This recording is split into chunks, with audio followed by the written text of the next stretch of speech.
හොඳයි. අපි දැන් ඇවිල්ලා ඉන්නේ වවරකන්ද දියැල්ල ගාව. ඉතින් අපි ඔය කළු පහන පාරේ අපි ඔය පැත්තෙන් දැන් ඇවිල්ලා දැන් මේ අවසාන හරියට ඇවිල්ලා ඉන්නේ. ඉතින් අපි යන ගමන් අවසානයේට මේ වවරකන්ද ඇල්ලත් බලන්න තීරණය කළා. ඔයාලා පිටිපස්සෙන් පේනවා ඉතින් වවරකන්ද ඇල්ල. ඉතින් ලංකාවේ තියෙන උසම දියැල්ල. ඉතින් මේක නොබලා ගියොත් ඉතින් අපරාධයක්නේ. අපි බලමු දියැල්ලේ සුන්දරත්වය කොහොමද කියලා.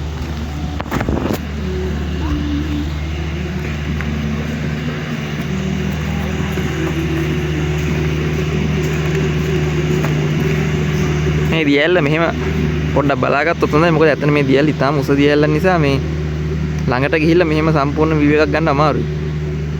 ඇත්තට මෙතන මේ දවස්වල වැස්ස අඩු නිසා වතුර පාරාන් ටිකක් අඩුයි.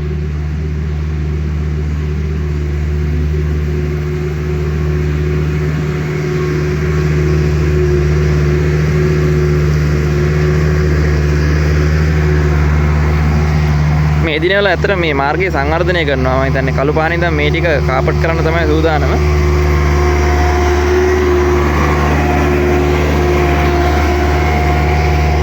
අපි දැන් ඉන්නේ මේ කාර් පාක් එකේ වාහන නවත්තන තැන.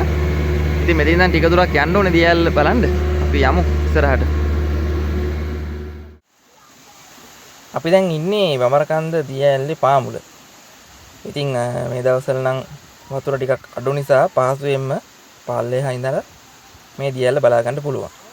හැබැයි ගොඩක් වැස්ස කාලෙට නම් අපි මේ ඉන්න වේදිකාවේ ඉඳලා මේක බලන්න බැරි තරම් විශාල වතුර පාරක් උඩින් එනවා. ඉතින් මේ වමරකන්ද දියැල්ලේ උස මීටර් 263ක් වෙනවා. ඉතින් ඔයගොල්ලන්ට පේනවා ඇති කැමරාවට එක කෝණයකට ගන්න බැරි තරම් මේක පුදුම උසක් තියෙන්නේ. ඒ උස ඔයගොල්ලන්ට පැහැදිලිව මෙතන බලා ගන්න පුළුවන්.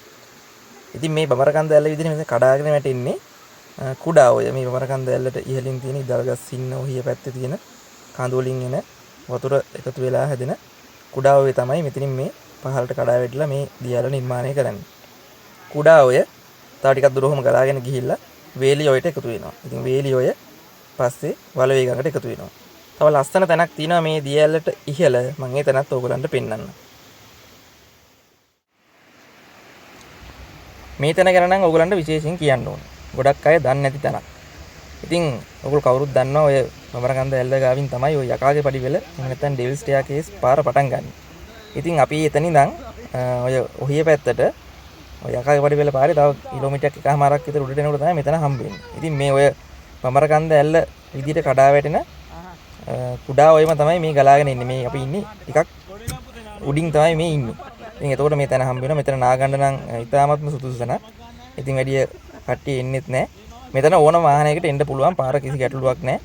මේ එන්න පුළුවන් මෙතනට ඇවිල්ලා. ඕගොල්ලෝ වමරකන්ද ඇල්ල බලන්න ආවොත් මෙතනට ඇවිල්ලා හොඳට විනෝද වෙලා කාලා මෙතන නාගෙන එහෙම යන්න පුළුවන්. හැබැයි පොඩ්ඩක් වැස්ස කාලෙට නම් මෙතන වතුර පාර ගොඩක් වැඩි වෙනවා එකපාරට.